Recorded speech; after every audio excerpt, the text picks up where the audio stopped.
Olá galera, Maurici na área para mais um vídeo. Hoje eu estou aqui com o mangá do Demon Slayer, volume 5. E no vídeo de hoje eu quero falar sobre o que está aqui neste mangá, que é a história do Oni-Aranha do Rui, galera. Assim que ele é derrotado, tem um flashback da história dele. E galera, é uma história muito triste, é uma história muito emocionante, né? Muito legal. O Rui, ele é um Oni que ele busca uma família perfeita. Então ele quer ter uma família e a família tem que proteger ele. Então na cabeça dele, ser família é isso. O pai, os irmãos, a mãe tem que proteger os filhos. Então ele criou Onis, aranhas, né? Então ele transformou pessoas normais em Onis aranha para ser a família dele. Então tem o pai, tem a mãe, tem os irmãos, né? Tudo isso no foco para proteger ele. Só que ele vai se frustrando a cada tempo que passa, porque ele não conseguiu preencher aquele espaço que uma família de verdade tem que preencher, porque aqui é tipo uma família artificial, não é a família verdadeira dele.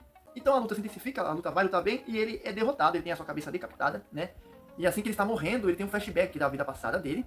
E aí que ele entende que ele estava realmente errado, galera. E eu vou ler pra vocês aqui, galera. De acordo com o mangá, desde que nasci, minha saúde sempre foi frágil. Nunca pude correr, era difícil até para andar. Então, o Rui nasceu deficiente, nasceu debilitado, nasceu doente. Até que Muzan apareceu.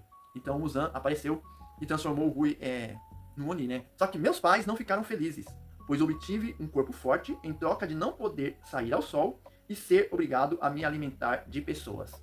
Então, quem vira Oni não pode sair no sol e tem que se alimentar de pessoas, né? E claro que os pais e as mães do Rui não ficaram nada felizes, né? De ver o filho se tornando um assassino.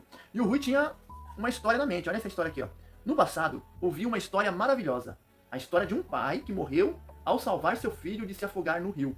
Eu fiquei emocionado ao ver esse amor entre pai e filho e o laço que unia os dois. Morrendo afogado no rio, ele cumpriu com seu papel de pai maravilhosamente. Então ele tinha conhecido essa história de um pai que morreu ao salvar o seu filho no rio. Então ele cresceu com isso na mente, que a família, que os pais têm que dar a vida pelos filhos. Então por que meus pais tentaram me matar? O pai do Rui tentou matar ele, com lágrimas nos olhos, vocês estão vendo aqui na cena. Minha mãe só chorava. Ela não tentou me proteger enquanto eu estava prestes a ser assassinado. Os nossos laços certamente deviam ser falsos, não eram de verdade. E antes de morrer, a mãe do Rui disse as últimas palavras: eu não pude te dar um corpo saudável e forte. Me perdoe.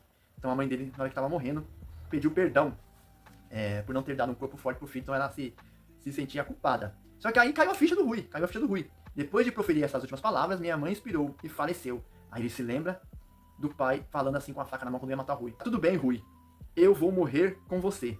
Aí o Rui fala: eu não entendi aquelas palavras por causa da raiva que senti por tentarem me matar. O meu pai estava disposto a morrer para dividir comigo o fardo que carregou por ter cometido o pecado de matar pessoas. Naquele momento, subitamente, eu me dei conta. Os laços eram verdadeiros e eu os cortei com minhas próprias mãos naquela noite.